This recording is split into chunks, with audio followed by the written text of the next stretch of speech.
Então, boa tarde, queridas. Eu estou muito feliz mesmo de estar aqui com vocês, porque, como Maria disse, assim, era tão pouco esse assunto falado assim sobre as mulheres. Eu achei tão interessante.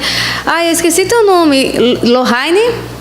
Quando ela falou como foi que ela começou a trabalhar, assim, a estudar sobre mulheres, é bem parecido comigo, só que assim, eu sou uma pessoa de pensar muito e eu comecei a imaginar uma situação. O meu marido, ele pastoreava a comunidade CRE e antes da comunidade CRE era Nação Santa. E ele dizia assim: Monique, se apega a essas mulheres. Aí eu, meu Deus, o que é que eu vou conversar com mulher, meu Deus do céu? Mulher só quer conversar de maquiagem, mulher só quer conversar. Eu não quero, eu gosto de falar da Bíblia. Eu gosto das conversas, assim, de debate. Eu gosto dessas coisas. Mulher que vai falar de oi, queridas. E eu gosto de falar de coisas interessantes, mais interessantes. Mas, enfim, foi dando procedimento e ele falando, e eu, oh, meu Deus do céu, não tem jeito. Mas aí isso me levou a pensar uma coisa. Eu pensei assim, meu Deus do céu, se eu chegasse no céu e o Senhor me perguntasse assim: Monique, você cumpriu o seu papel? Aí eu disse, claro.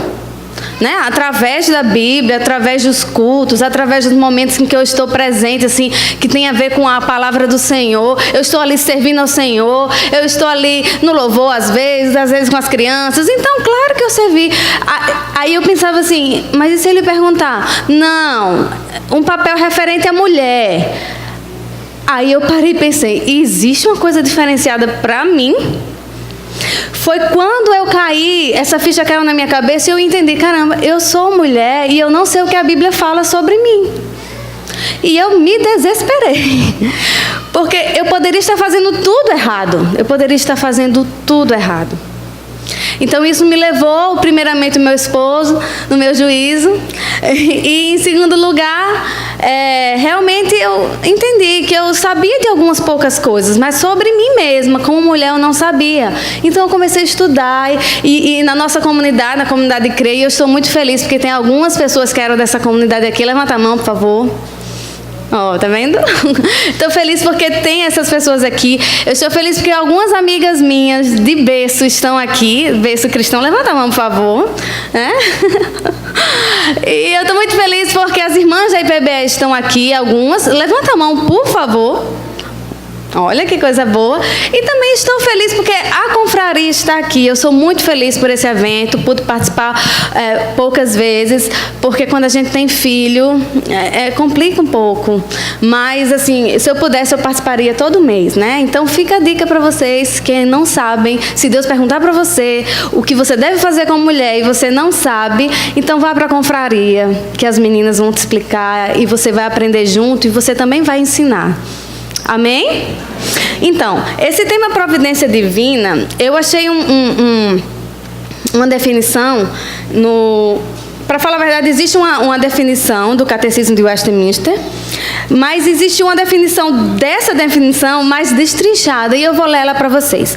Eu não vou me deter a explicar o que é providência, porque isso Lucas já fez, mas eu vou pegar uma passagem bíblica e a gente também vai ver essa providência nessa passagem, tá certo? Mas eu vou ler. Providência divina é Deus agindo como Deus, exercitando a sua preservação e o seu governo e também a sua cooperação. Tudo isso guiado pela bondade paternal, de tal maneira que Ele ordena todas as coisas para servir o seu conselho e o da sua vontade e para a sua glória, como também para o bem do crente. Então, nós estamos vivendo em dias onde existem filosofias que permeiam as nossas atitudes, as nossas decisões, a nossa vida. E uma delas é o existencialismo, o individualismo, cadê outra aqui que eu coloquei? E o hedonismo. Então, o que significa isso? Significa que nós, seres humanos, paramos tudo e pensamos, eu sou muito importante. Então, tudo que eu faço é para me satisfazer. Se eu estou em algum momento, em alguma situação que eu não estou bem, então eu devo sair dessa situação. O importante sou eu, o importante sou eu, o importante sou eu. O importante é minha satisfação, o importante sou eu. né? E a gente está vivendo essa filosofia. E o interessante é que dentro da igreja nós temos essa filosofia também. Porque a filosofia é uma coisa muito interessante, gente. A filosofia, ela vai adentrando sem ninguém ver. Ela vai nos cercando e a gente não percebe. Não é assim, a partir de agora vamos viver o individualismo. Começou. Não é, ela está entre nós. E na igreja do Senhor, esse eu está muito focado. Muito focado. Como, Monique? Quando uma igreja existe para acabar o seu sofrimento.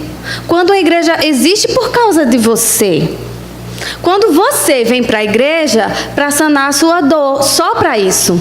Quando você vem aqui só para se satisfazer, é um lugar bom, eu vou para a igreja porque é um lugar bom, eu tenho amigos legais, eu vou para lá, eu curto muito, tal. Ou seja, Deus é uma segunda, terceira. Não, o bom é que eu me sinto bem aqui. Então, vocês já ouviram esse discurso? Dentro da igreja? Então é a filosofia individualista, hedonista, existencialista e vários outros istas que existem, que está tão dentro de nós e a gente não percebe, né? E o que acontece? Por que eu estou falando isso? O que isso tem a ver com providência divina? O que tem a ver com providência divina é o seguinte, é que a partir desse momento que existe dentro da igreja essa filosofia, aquelas pessoas que estão começando a retornar aos rudimentos bíblicos, que estão voltando aos conhecimentos da reforma, que estão voltando a ter esse conhecimento, elas estão percebendo que isso está errado.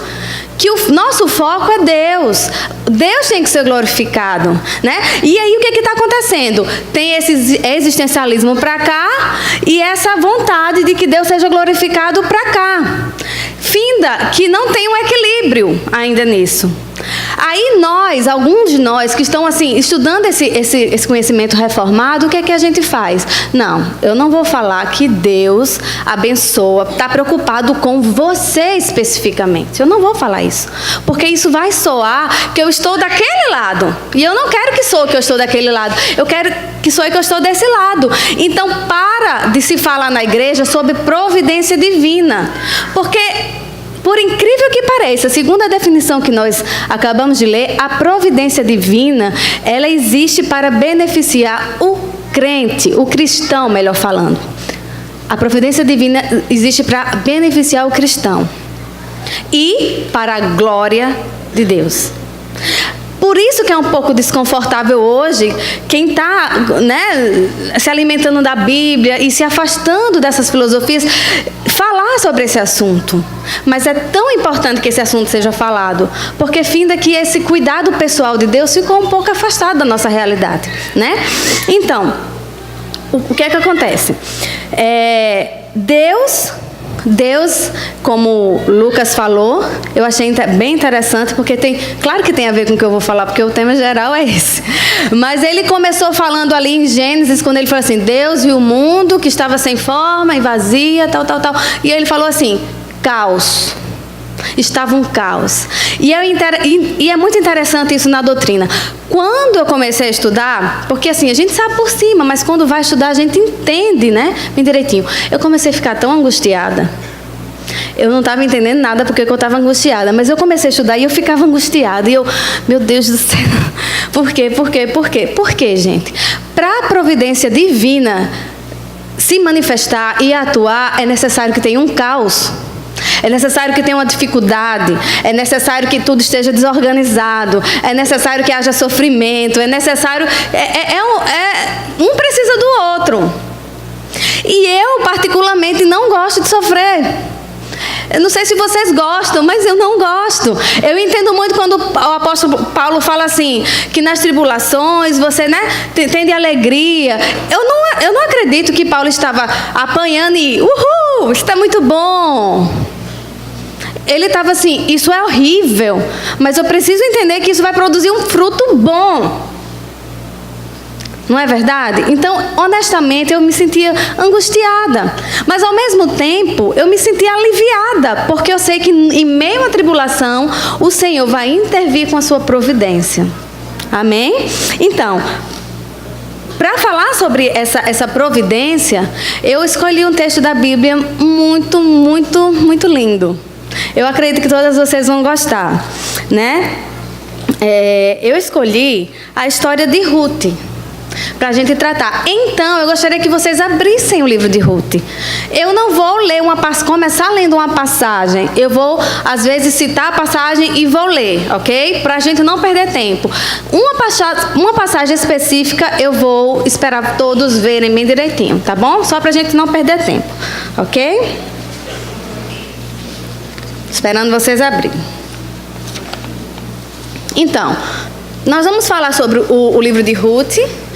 E Ruth foi uma moabita que passou a fazer parte da linhagem de Jesus Cristo. Simples assim. Ruth era da família de Jesus. Só isso. Então, nós vamos estudar sobre ela. Por que ela fez parte dessa família de Jesus, né? E como é que a providência divina age na vida de Ruth, ok? Então, eu vou fazer uma explanação panorâmica. Não vou ler todos os capítulos, é impossível, tá bom? Então, ao livro de Ruth é dado autoria, em sua maioria aceita, ao profeta Samuel. Acredita-se que foi o profeta Samuel que escreveu o livro de Ruth. E esse livro e essa história acontecem em meio ao tempo dos juízes. O tempo dos juízes era um momento de muita estabilidade, né? Porque um juiz reinava 40 anos, é bem interessante. Aí morria, acabava o seu reinado, vinha outro 40 anos, e um era bom e outro era mau, e era aquela coisa toda. E havia uma estabilidade política, uma estabilidade econômica, estabilidade moral e instabilidade espiritual. Mas o que acontece nesse momento? Em Belém, de Judá, estava acontecendo que o povo estava passando fome. E uma família específica, que é a família de Noemi, às vezes eu vou falar Noemi, às vezes eu vou falar Noemi e às vezes Naomi, porque eu já ouvi essas três e eu já me misturei toda. Mas a família de Noemi sai de Judá e vai para Moabe. Então, quem era o pai dessa família? Elimeleque, casado com Noemi, e eles tinham 2 filhos, Malom e Quilion. Então, eles foram para essa cidade para sobreviver nesse momento de crise que estava lá acontecendo em Belém. Quando eles chegam lá, passados alguns anos, os filhos, o Elimeleque, ele vem a morrer. Então, ele morre e os seus filhos se casam com mulheres moabitas. Uma delas é Ruth e a outra é Orfa. Certo? Então se casam. Com o passar do tempo, acontece que os 2 filhos de Noemi morrem também. E aí, o que é que acontece? Já havia se instaurado o caos pelo fato de você sair da sua terra e ir para outra. Mas agora ele desceu com toda a força. Por quê? O que é que acontece? Noemi era mulher, viúva, não tinha filhos, uma senhora já, como ela sobreviveria? E é interessante vocês entenderem o contexto cultural. Naquela época, a mulher, enquanto estava solteira, ela era cuidada pelos pais. E quando estava casada, pelo marido. Quando esse marido morria, os seus filhos cuidavam dela. Tinha essa obrigação, tinha esse dever de fazer isso. Mas ela não tinha mais nem marido, nem filhos. E Ruth nem Orfa tinham netos ainda. Então Noemi ficou numa situação desastrosa. Ela ficou num momento desesperador. Como ela sobreviveria? Talvez nós não entendamos isso, porque somos mulheres que hoje estudamos, hoje trabalhamos. Se der uma coisa errada, a gente tem força, a gente tem espaço, a gente tem portas abertas para bater, para trabalhar e conseguir. Noemi não tinha isso. E ela ficou, gente, arrasada. Então, ela decide voltar para Belém. E ela vai para Belém com Ruth e Orfa. E no caminho, ela para e fala assim, gente, não é justo. Não é justo. Olha para as 2 noras e fala assim, fiquem aqui. Vocês fiquem aqui porque, olha, vocês são novas. Na minha família não tem ninguém que resgate vocês, que case com vocês. Então, vocês podem ter outros filhos, vocês podem desenvolver a vida de vocês. Fiquem aqui. E o bonito da história é que as 2 choram as três choram muito. Elas choram muito. Interessante, né? Não existia essa rivalidade que hoje no nosso que temos, né? Da nora com a sogra. Elas se amavam tanto que foi impossível para Ruth deixar Noemi ir embora sozinha. Orfa chorou, mas decidiu ficar. E Ruth não. Ruth decide ir com Noemi. Afinal de contas, Noemi não tinha carteira assinada, não tinha aposentadoria, não tinha nada disso. Como é que ela sobreviveria? Será que ela sobreviveria esse regresso até Belém? E quando chegasse em Belém, como é que ela ia viver? Ela já não tinha forças. E Ruth não. Aí acontece o famoso versículo, né, em Ruth. Ruth, porém, respondeu, Ruth 1, 16 a 17. Não insistas comigo que te deixe e que não mais te acompanhe. Aonde fores, irei. Onde ficares, ficarei. O teu povo será meu povo e o teu Deus será meu Deus. Onde morreres, morrerei e ali serei sepultada. Que o Senhor me castigue com todo rigor, se outra coisa que não a morte me separe de ti. Isso é uma nora para uma sogra, gente. Dá vontade de bater palma. Isso é uma coisa maravilhosa. Isso é uma coisa maravilhosa. E Ruth cumpre o que ela diz. Ela volta com Noemi. Ela tinha um amor muito grande. E se ela tinha um amor muito grande por Noemi, a gente subentende que Noemi a tratava muito bem, gente. Não dá, a gente sabe que a gente é humano, a gente ama quem ama a gente. E por isso que Jesus disse, ama o inimigo. Né? Porque é difícil, o amigo é fácil, o inimigo é mais difícil. Então elas se davam muito bem. Então elas vão, Ruth e Noemi voltam. E é interessante a gente pensar o seguinte, que agora Ruth é que seria estrangeira. Agora Ruth que estaria no meio de outro povo, com outros costumes. Mas a gente tem que notar que Ruth já era filha de Deus. Ela creu no Deus do esposo, ela creu no Deus de Noemi. E ela é uma mulher, na linguagem de hoje, cristã. Na época não cristã, porque Jesus ainda não tinha vindo. Mas ela era uma mulher que cria no Deus Todo-Poderoso, né? Então, ela volta para Belém com Noemi. E a gente começa a observar um paradoxo. Eu vou abrir essa aspas. Com os dias atuais, né? Nós não queremos nos comprometer com as pessoas. A gente é tão individualista que quando a gente faz assim, oi, tudo bem? A gente espera de figuinha e tudo que a pessoa responda, tudo bem. Para ela não abrir a boca e dizer, não estou bem não, porque está acontecendo isso na minha vida e aquilo. Ai, meu Deus, eu só perguntei tudo bem, eu não queria que ela me falasse. Não é verdade? Eu não estou mentindo. Só que em relação à família, é interessante que haja isso. Quando a gente casa, a gente não casa só com aquela pessoa. Eu acho que vocês já ouviram isso 1000 vezes. Mas na prática, é muito difícil. Nas dificuldades da minha família, o meu esposo me assiste totalmente. E na dificuldade da família dele, eu também assisto eles. Apesar de às vezes ser difícil de você abrir mão do que era para ser para você. Mas a gente casou com uma família, as famílias se casaram. E hoje até nas famílias, nas relações familiares, a gente não aceita esse casamento da família, a gente só quer o marido. Né? Isso é muito errado. E aqui na história de Ruth a gente vê, Ruth abraçou Noemi. Ruth deixou os pais dela, irmãos se ela tivesse. Ruth deixou tudo que ela tinha e foi-se embora com Noemi. Né? Isso é bastante bonito. Quando elas chegam, né, em Belém, a postura de Ruth, assim, tão positiva, a gente chega a dar uma tristeza quando a gente ouve Noemi falar. Ruth 1, 20, 21, eu vou ler para vocês o que Noemi falou quando chegou na sua cidade.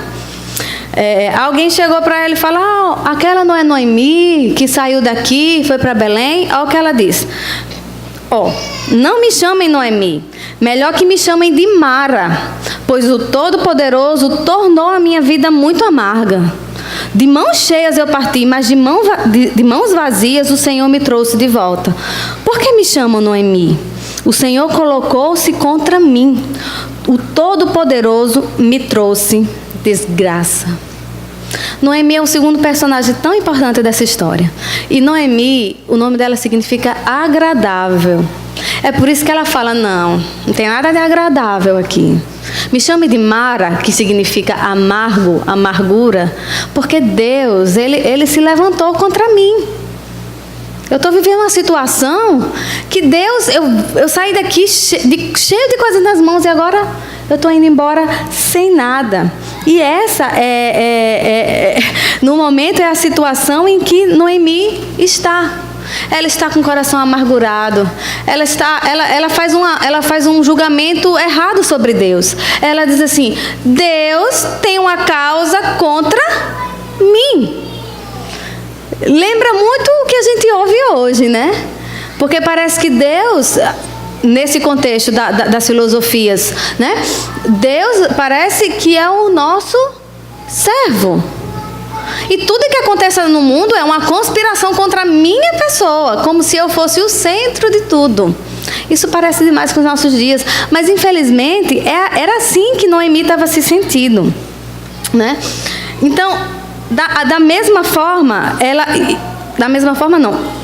A Noemi, ela não estava percebendo a providência divina já atuando na vida dela. Poxa vida, Ruth decidiu ir com ela. Ela poderia estar sozinha, mas ela tinha Ruth. Ruth estava com ela. Nem tudo está tão ruim, porque Deus providenciou no meio desse caos, pelo menos uma graça, que era a graça de Ruth estar com ela, e ela não conseguiu ver. Em contraste, nós temos a vida de Ruth, né? Que teve coragem, teve iniciativa de sair da sua terra e acompanhar uma pessoa que poderia ter sido naquele momento deixada para trás. Ela poderia pensar: não, eu não tive filhos, eu preciso de filhos, eu vou me casar com alguém daqui, vou fazer minha vida, vou reconstruir, eu fico aqui com a minha família. Ruth não, Ruth disse assim: não, gente, eu não vou fazer isso com minha sogra. E ela tem a iniciativa de ficar com Noemi. Além dessa iniciativa de ficar com Noemi, o que é que acontece? Assim que chega em Belém, Ruth faz o seguinte: Noemi, eu vou colher espigas. E vai. Espigas de cevada, de trigo, né? Que era o alimento deles. Ruth podia sentar e chorar com Noemi. Ela podia: está difícil, então vamos sentar aqui, vamos chorar até que Deus faça alguma coisa. Não, Ruth se levanta e fala: eu vou colher espigas. E quando fala assim, vou colher espigas, parece que em qualquer lugar tinha assim, uma espiga, vou pegar. Não, ela teria que ir nas plantações e pegar o que sobrava das plantações e ela ia colhendo. Antes disso, ela pediu aos ceifeiros para fazer isso. Era um perigo muito grande ela ser expulsa do local. Por quê? Em todo lugar havia fome. Então, tudo era lucro, gente. Mas mesmo assim, ela: não, eu vou. Senão a gente vai morrer. Eu agora sou a pessoa que vou providenciar. Eu sou a provisão de Naomi. Eu errei, né? Noemi. Né? Eu sou a provisão, eu que vou prover para a vida dela agora. E ela se levanta e tem um perigo, porque ela era estrangeira. Existia uma lei em Israel, dada por Deus, que era o seguinte: quem tinham propriedades, tinham plantações, quando eles iam fazer a colheita dessas plantações, as espigas, ou o que for, o que quer que seja, que caísse pelos caminhos, era direito do pobre. Deus mandou que fosse assim. Que coisa linda, né, gente? Então, eu estou ali semeando, caiu ali pela beirada do caminho, eu não posso pegar, porque Deus mandou que ficasse para aquele que não tem comida, para aquele que é necessitado. E isso é um princípio para nós, né? Muitas vezes a gente tem condições para nós e para os ricos. Tem condições, mas tudo é para ele. E Deus está ensinando: olha, você tem tanto, deixe cair um pouquinho, né? O que cair, não pegue não, deixe para o pobre. Mas era um momento de crise, talvez isso não acontecesse, porque não tinha suficiente. Mas Ruth vai mesmo assim. Tinha o perigo dela ser molestada também. Mas ela foi. Então ela foi, vai nos ceifeiros e pede permissão. E eles deixam. E ela prossegue. Só que aí ela chega nas plantações de Boaz. E quando ela está lá, perto dos cefeiros, sabe quem conscientemente, como é a gente que fala? Conscientemente chega naquele lugar? O dono da plantação, Boaz. E ele olha e fala assim: quem é aquela mulher que está ali? Aí os cefeiros falam: aquela é Ruth. Ela pediu para colher e nós deixamos, nós permitimos. Ela está aí desde manhã que ela está. Parou um pouquinho agora. E ele fica, Boaz fica olhando de longe. E é uma das passagens mais. Gente, quando eu leio o livro de Ruth, tinha várias horas eu fazia. Porque é uma história de amor. É uma história de amor. É lindo, é lindo, é lindo. Então, olha o diálogo deles. Eu queria que vocês lessem esse, tá bom? Ruth 2, 11 ao 13. Que diz assim: disse então Boaz a Ruth: ouça bem, minha filha. Não vá colher noutra lavoura, nem se afaste daqui. Fique com minhas servas. Preste atenção onde os homens estão ceifando e vá atrás das moças que vão colher. Darei ordem aos rapazes para que não toquem em você. Quando tiver sede, beba da água dos potes que os rapazes encheram. Ela inclinou-se e, prostrada com o rosto em terra, exclamou: porque achei favor aos seus olhos, a ponto de o Senhor se importar comigo, uma estrangeira. Boaz respondeu: contaram-me tudo o que você tem feito por sua sogra. Depois que você perdeu o seu marido, como deixou seu pai, sua mãe e sua terra natal para viver com um povo que você não conhecia bem. O Senhor lhe retribua o que você tem feito, que seja ricamente recompensada pelo Senhor, o Deus de Israel, sob cujas asas você veio buscar refúgio. E disse ela: continue eu a ser bem acolhida, meu Senhor. O Senhor me deu ânimo e encorajou a sua serva. E eu sequer sou uma das suas servas. Quem queria achar um Boaz, levanta a mão. Eu já achei, glória a Deus por isso. Então, gente, olha só que carinho. Boaz, nesse momento, ele provê comida para Ruth. Ele provê proteção para ela. E ainda abençoa a vida dela, gente. Ruth era tão simples e tão humilde que se ajoelha com o rosto em terra. Não é dizer assim, muito obrigada. Ela se prostrou no chão. Não olhou para ele e disse...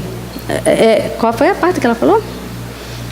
Porque achei favor aos seus olhos, a ponto de o Senhor se importar comigo, uma estrangeira. Gente, que coisa linda, né? E Boaz é uma figura muito importante desse livro. A gente já viu Noemi, a gente já vimos um pouco sobre o perfil de Ruth e a gente vai ver agora um pouco do perfil de Boaz. Uma pessoa muito importante nesse livro, porque Boaz é um tipo de Cristo. Ele nos lembra Cristo. As ações dele, como ele cuida dela, tudo isso lembra Cristo, né? É um retrato do amor gracioso de Deus, esse diálogo aqui. Poxa vida, ela poderia ter ido em qualquer outra plantação, mas ela foi na plantação de Boaz. Olha a providência divina aí. Poxa vida, ela poderia ter ido em qualquer hora, mas ela foi na hora que ele ia chegar. Gente, olha a providência divina aí, novamente. Trazendo paz, organizando as coisas.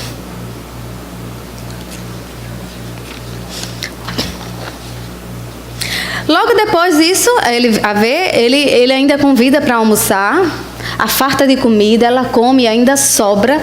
A sobra ela ainda leva para a sogra. Olha que coisa linda, ela leva para a sogra dela, né? E ainda ordena aos ceifeiros. Ele ainda fala assim: olhem, quando vocês estiverem colhendo, propositalmente vocês deixem cair espigas para ela. Oh, que lindo. Propositalmente vocês deixem cair para que ela, né, sempre tenha provisão. E ela vai colhendo e depois ela vai debulhar tudo para colocar num saco, não sei o nome, mas ela coloca lá dentro e vai para casa, feliz da vida. Até que ela chega em casa e a sogra pergunta para ela: onde você colheu hoje? Onde trabalhou? Bendito seja aquele que se importou com você. Então Ruth contou à sogra com quem tinha trabalhado. O nome do homem com quem trabalhei hoje é Boaz. E Noemi exclamou: seja ele abençoado pelo Senhor, que não deixou de ser leal e bondoso com os vivos e com os mortos. E acrescentou: aquele homem é nosso parente, é um dos nossos resgatadores. E Ruth, a moabita, continuou: pois ele mesmo me disse: fique com os meus ceifeiros até que termine toda a minha colheita. Então, essa atitude de Ruth, essa ação de estar ali, e o que aconteceu trouxe um sorriso a Noemi, gente. Aquele discurso, né, tão pessimista dela, ela mudou agora, ela disse: seja ele abençoado. Né? Seja ele abençoado pelo Senhor, que não deixa de ser leal e bondoso com os vivos e com os mortos. Gente, ela se considerava como morta. E naquele instante foi uma esperança para ela. E quando ela soube que ele era resgatador, quem ele era, e que ele era resgatador de Noemi, aí sim que ela ficou feliz. Por quê? O que seria um resgatador? No caso de Noemi foi o seguinte: Elimeleque morreu, ela não tinha filhos, o nome da família dela ia se perder. Então, Deus, era uma lei, na lei judaica dizia o seguinte: para que aquela família não se perca, o próximo da família, o mais próximo da família, tem que se casar com essa pessoa para que o nome dessa família não morra, e para também, se tiver terra, se tiver alguma propriedade, para que essa propriedade não seja perdida. E Boaz era exatamente essa pessoa. Olha só que providência, né? Então, Boaz era a pessoa que deveria remir Ruth. Gente, a gente lembra de quem? De Cristo. Olha que história linda, como Deus faz as coisas, gente. Então, Elimeleque não tinha mais descendência, Boaz agora era o resgatador, então era a vez disso acontecer. Então, Noemi faz 2 mais 2, né? São 4. Então fala assim, aí começa um plano, né, para como é que vai acontecer isso.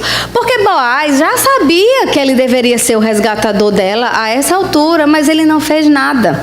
Aí Noemi não deixa quieto. Ela disse assim: Ruth, faça o seguinte, tome banho, coloque o perfume, fique bem bonita. Hoje é dia de Boaz estar na eira, lá olhando, muito feliz com tudo que foi colhido. E espere ele comer, espere ele beber vinho. Quando ele dormir, sabe o que você vai fazer? Você vai deitar aos pés dele. E Ruth, muito obediente, fazia tudo que Noemi falava para ela. Igual a gente ouvindo, agora em relação às mais novas, igual a gente ouvindo aos mais velhos, né, meninas? Isso é uma lição para nós. A Bíblia fala que os mais velhos devem ensinar os mais novos, e nós devemos ouvir a experiência de vida deles. Talvez ele não seja a pessoa, ela seja a pessoa mais bíblica ou tenha mais conhecimento, mas ela tem alguma coisa para passar da vida dela, e a gente não quer nem ouvir as histórias deles, né? Então, Ruth faz igualzinho. Noemi manda. Eu vou ler a passagem, 3:8-13. No meio da noite, o homem acordou de repente, ele se virou e assustou-se ao ver uma mulher deitada aos seus pés. Quem é você? Perguntou ele. Sou sua serva Ruth, disse ela. Estenda sua capa sobre a sua serva, pois o Senhor é resgatador. Boaz lhe respondeu: o Senhor abençoe, minha filha. Este seu gesto de bondade é ainda maior do que o primeiro, pois você poderia ter ido atrás dos mais jovens, ricos ou pobres. Agora, minha filha, não tenha medo. Farei por você tudo o que me pedir. Todos os meus concidadãos sabem que você é mulher virtuosa. Coisa linda, gente. É verdade que sou resgatador, mas há um outro que é parente mais próximo do que eu. Passe a noite aqui. De manhã veremos se ele quer. De manhã veremos. Se ele quiser resgatá-la, muito bem, que resgate. Se não quiser, juro pelo nome do Senhor que eu a resgatarei. Deite-se aqui até de manhã.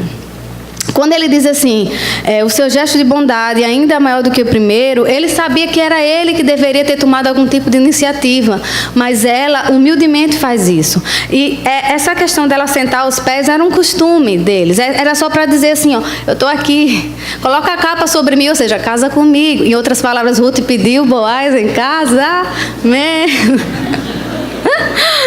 Foi isso que aconteceu. Mas ele sabia que ele deveria ter feito isso e não fez. Mas naquele instante, ele disse que faria aquilo se fosse possível a ele. E ele diz assim, eu vou resolver isso hoje. Gente, eu acredito, dei seus votos, que ele já estava apaixonado por ela, porque ela era uma mulher muito bem falada na cidade. Muito bem falada. E ele diz aqui, todos sabem que tu és mulher virtuosa. Gente, Ruth foi muito diferenciada das outras mulheres. As atitudes, as ações dela eram muito diferenciadas. O que ela estava fazendo era muito belo. Outras pessoas talvez não fariam, né? E ela fez. Então a cidade sabia. E então, se a cidade sabia e a elogiava, seria um bom partido para ele. E olha que coisa boa, né? Então o que é que acontece?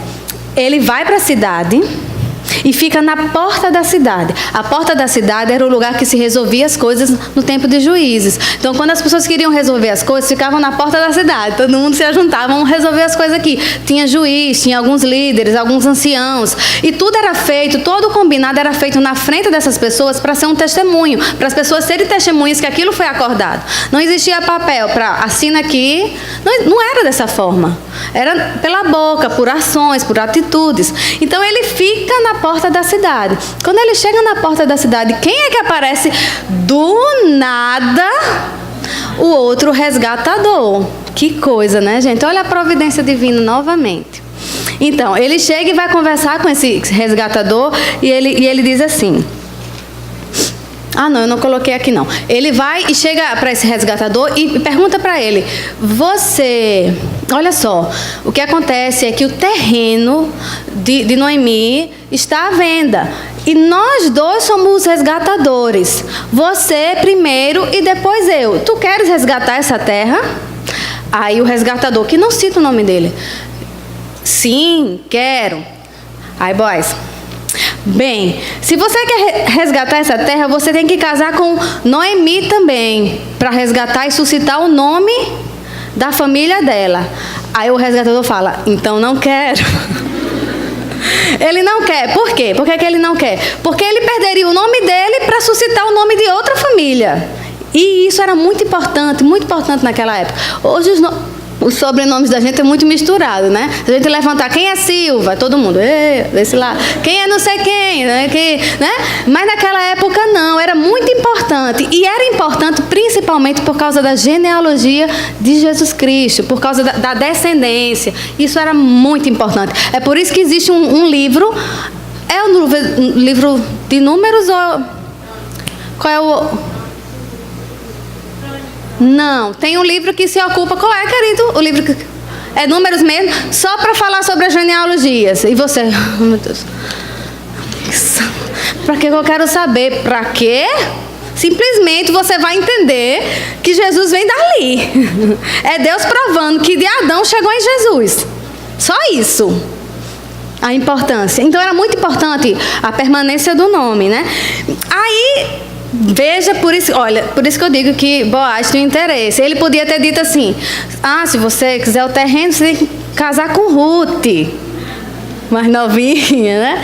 Mas não, ele foi, né, esperto, ele tem que casar com Noemi.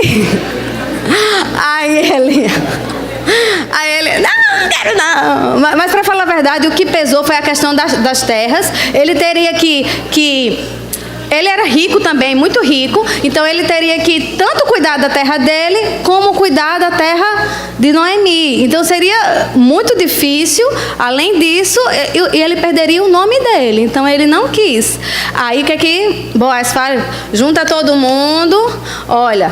Aí ele fala bem alto, hoje eu estou tomando, como eu estou resgatando a terra de Noemi e a Moabita Ruth. Aí pega a sandália, que era uma tradição, e dava para o outro. Isso confirmava que todo mundo viu e que era um contrato e não podia ser revogado. Era assim que fazia os contratos naquela época. Então, é isso que acontece. E vamos chegando no final da história, porque são só 4 capítulos, né? E o que acontece? Então, por fim, ele resgata Ruth, eles casam. E algo muito lindo acontece, porque assim que eles casam, ela engravida, gente. Ela era casada provavelmente 10 anos com o Mahlon e ela não tinha tido filhos. Ou ela era estéril, ou ele. Dos dois, um. Mas o que importa é que ela não tinha filhos e a partir daquele momento Deus a abençoou com uma criança chamada Obed. E Obed é pai de Jessé. E Jessé é pai de Davi, né?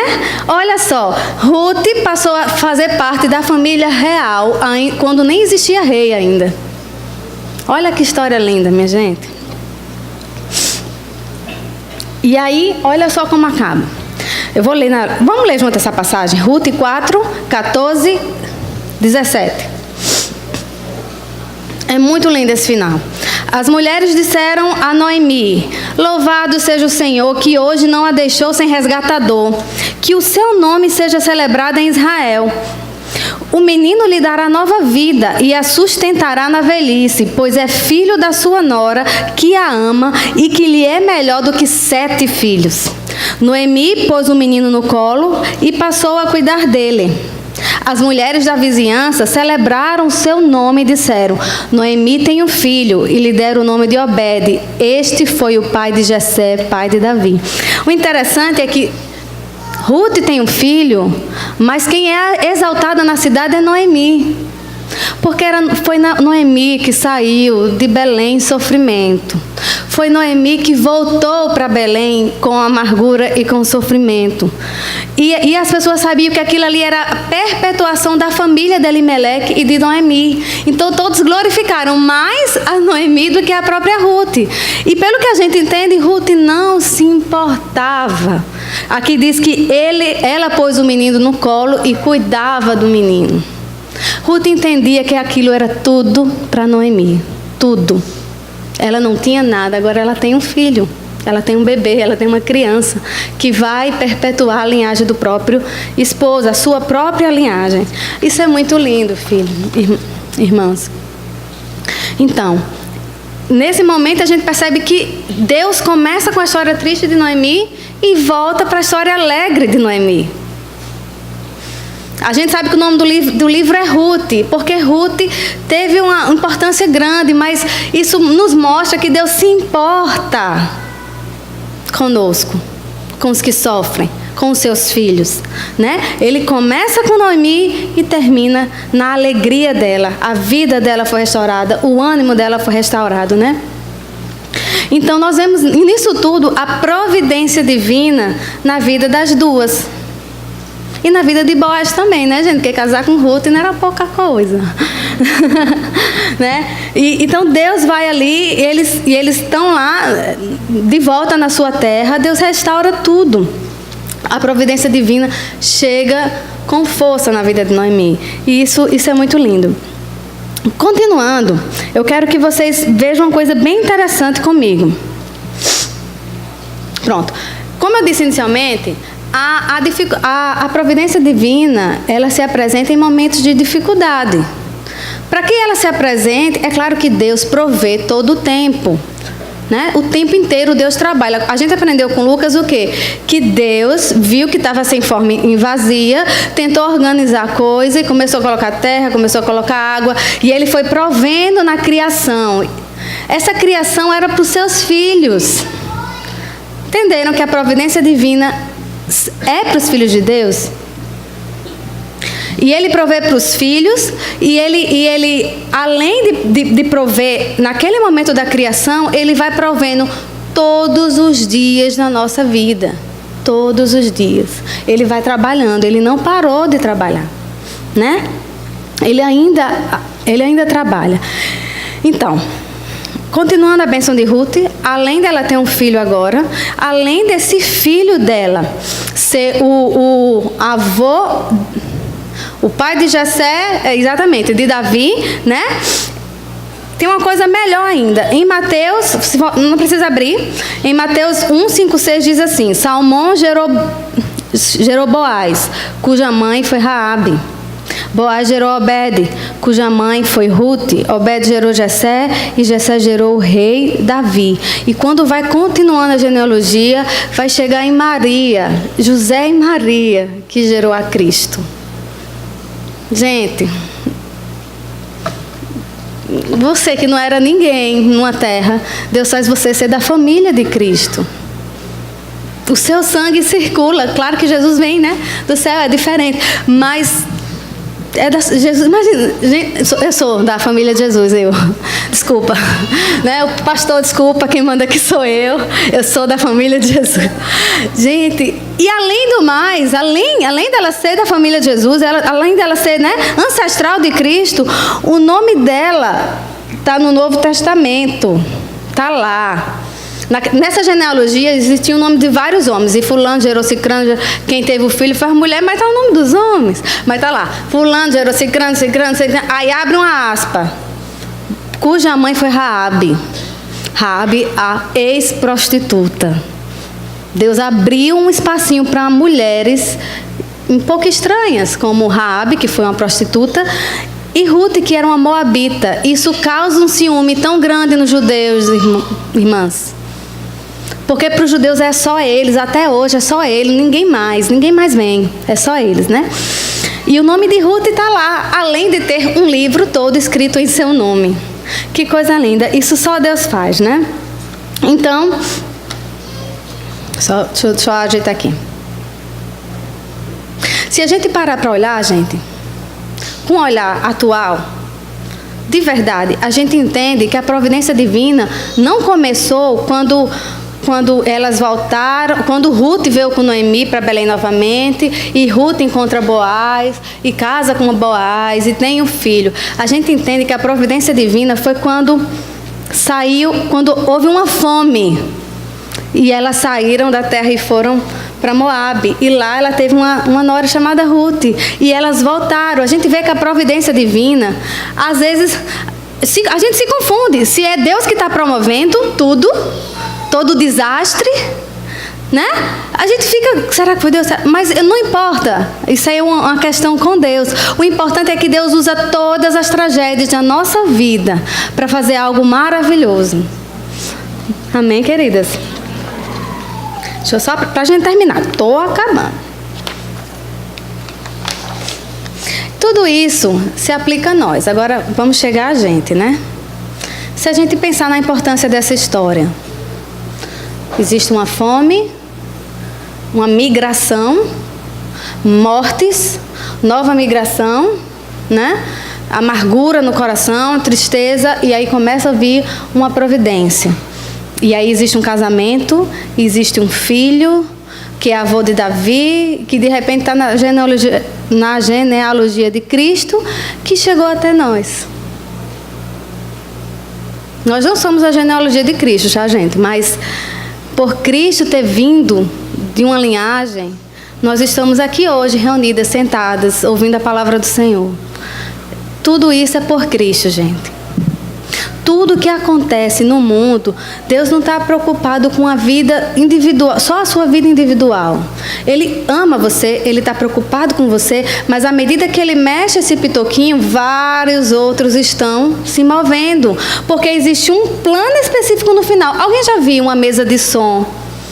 Essas bem novas, assim, que elas ficam se mexendo sozinhas. Eu acho aquilo incrível.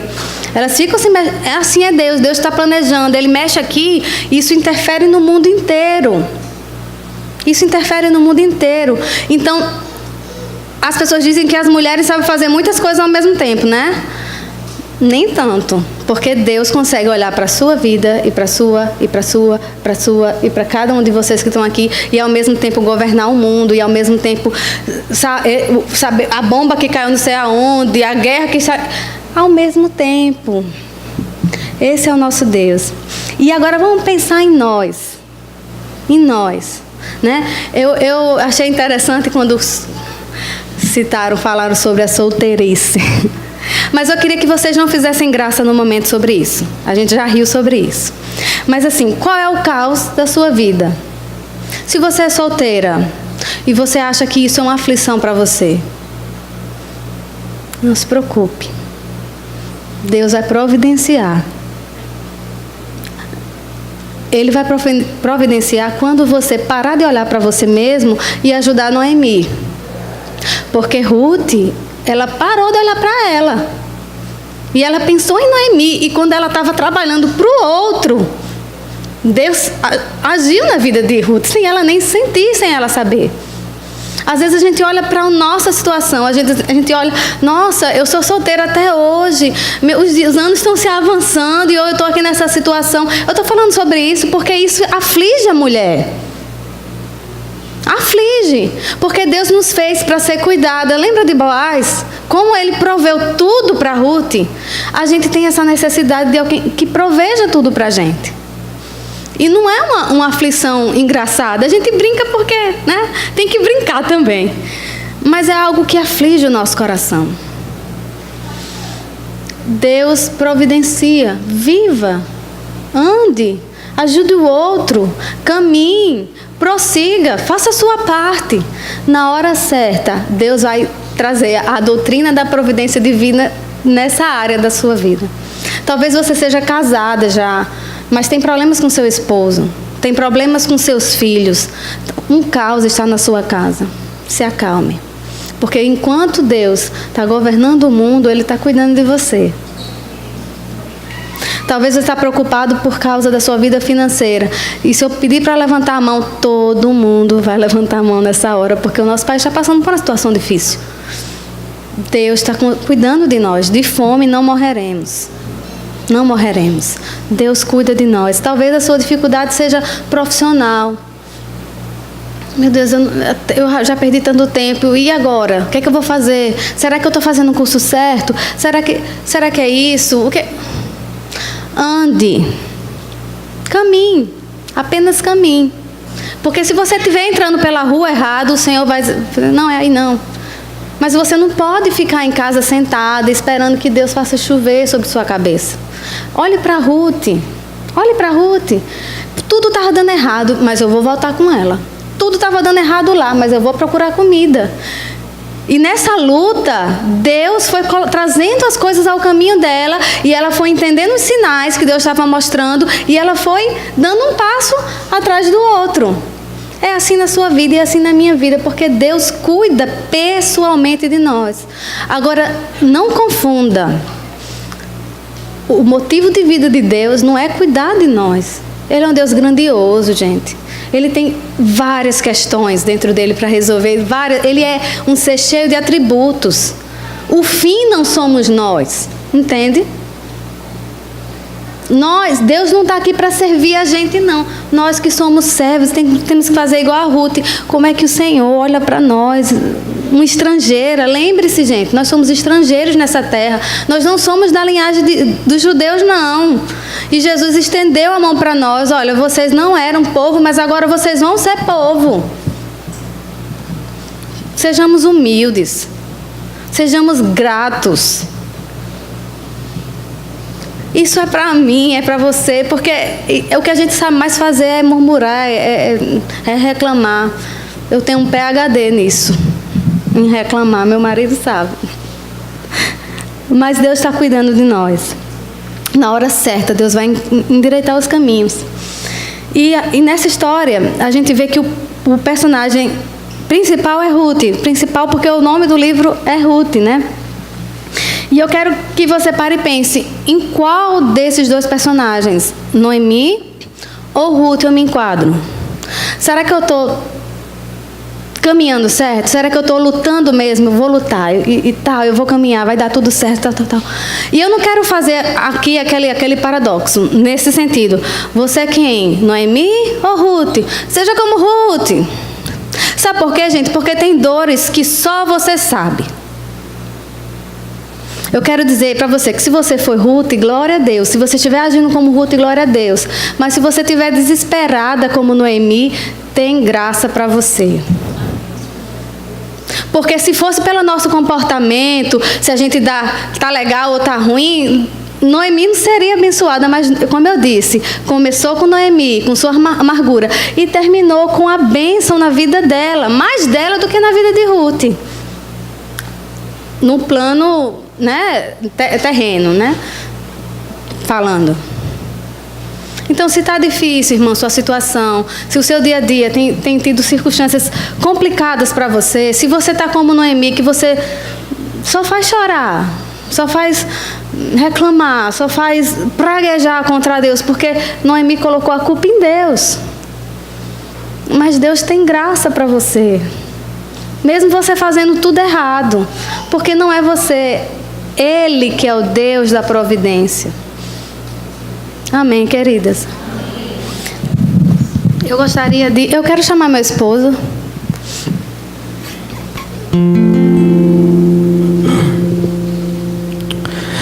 Eis que estou convosco todos os dias, eu caminho com você no vale, eu te levo ao alto da montanha. Eis que estou convosco todos os dias, até que os tempos não existam mais, até o dia que eu te levarei.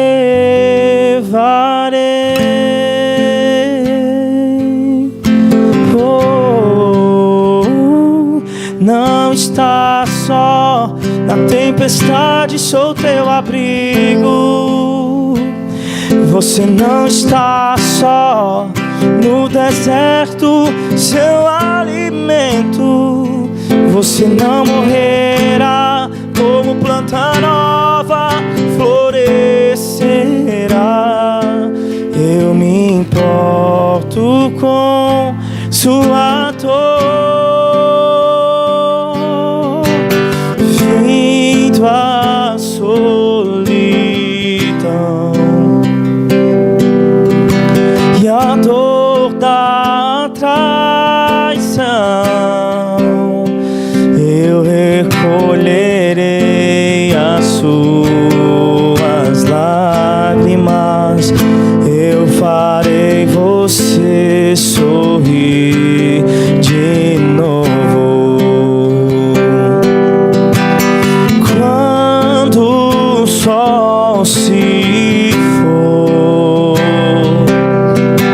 e não houver luz, estarei aceso em você, te aquecendo com minha paixão.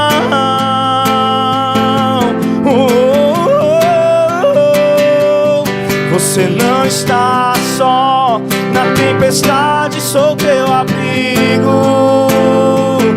Você não está só no deserto, seu alimento.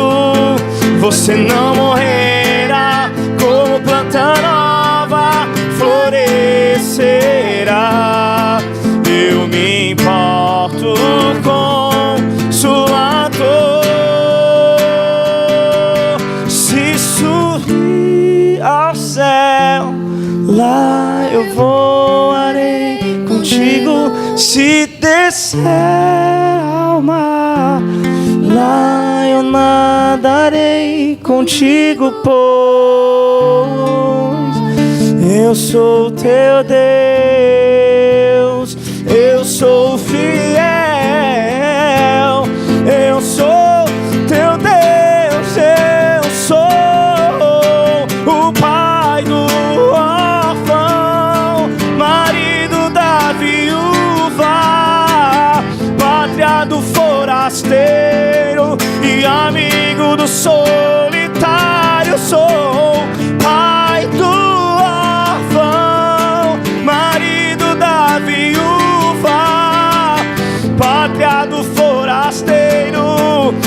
pra mim.